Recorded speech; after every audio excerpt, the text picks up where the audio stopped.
Before Godzilla x Kong, the new empire roared into theaters in 2024. Legendary's MonsterVerse already had one of its most daring entries, and it wasn't just about giant creatures. Kong, Skull Island, 2017, the second installment in the franchise, wasn't merely a blockbuster about a massive ape. It was also a stealth war movie, rich with psychological trauma, military obsession, and post-Vietnam paranoia. At the heart of it all, Brie Larson, who gave the film a sense of human scale amidst the chaos. Kong gets a new origin story with a Vietnam-era makeover. While 2014's Godzilla kicked off the MonsterVerse with dark, disaster-style storytelling, Kong, Skull Island pivoted hard. Directed by Jordan Vogt-Roberts, the film reimagined King Kong's origin within a vivid 1973 backdrop. The U.S. had just pulled out of Vietnam, and the military was reeling from a war they couldn't win. Cue Monarch, the shadowy agency tracking Titans, who partners with a military unit to explore the uncharted Skull Island. What begins as a scientific expedition quickly devolves into survival horror after Kong obliterates their helicopters, scattering survivors across the hostile landscape.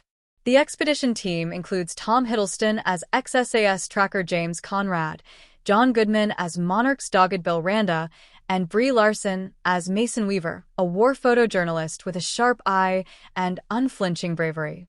What unfolds is part creature feature and part allegory for the mental and moral wreckage left behind by real wars. This wasn't just a monster movie, it was a war film in disguise. Set just after the Vietnam War, Kong, Skull Island is soaked in the mood of post-war disillusionment. Its most vivid commentary comes through Samuel L. Jackson's Colonel Preston Packard, a man who cannot let go of war.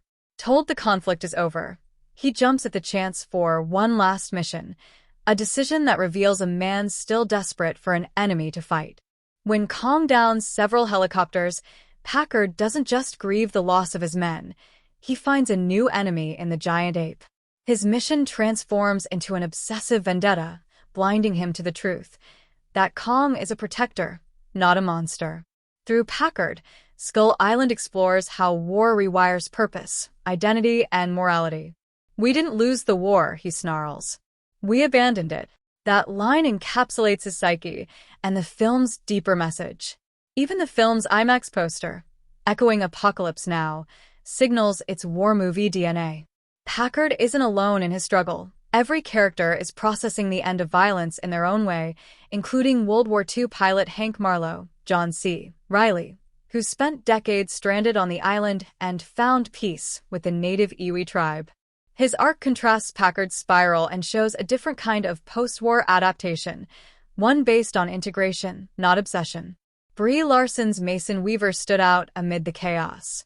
Though surrounded by military men and mythic monsters, Brie Larson gives Skull Island its emotional grounding.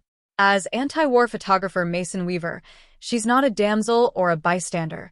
She's a compassionate voice who tries to understand the island rather than conquer it. Her chemistry with Kong, particularly during one quiet moment where she touches his hand, adds a layer of empathy and beauty rarely seen in a monster flick. It's no wonder her performance became one of the film's standout elements. A war movie disguised as a blockbuster and a massive hit. Skull Island grossed over $568 million worldwide on a budget of $185 million, making it one of the top box office earners of 2017. That same year saw behemoths like The Last Jedi, Spider-Man, Homecoming, and Guardians of the Galaxy Volume 2, making Kong's success all the more impressive. Critics praised the film's style, pace, and bold setting. It currently holds a strong approval rating and remains the highest-rated MonsterVerse installment after Godzilla, 2014. The film even earned an Academy Award nomination for Best Visual Effects, though it ultimately lost to Blade Runner 2049. Legacy, the most thoughtful chapter in the MonsterVerse. Following Skull Island, Kong returned in Godzilla vs. Kong and Godzilla x Kong, but the 2017 entry remains the most thematic and grounded of the franchise. While later films leaned heavily into spectacle, Skull Island balanced kaiju action with real human stakes. Remove the monsters, and what's left is a character study about soldiers haunted by the end of war, searching for meaning on an island that reflects their inner turmoil. In many ways, Kong, Skull Island is more Platoon than Pacific Rim, an explosive creature feature wearing the skin of a Vietnam parable. And amid the bombs, bugs, and beast battles, it's Brie Larson's subtle, strong performance that makes it all resonate.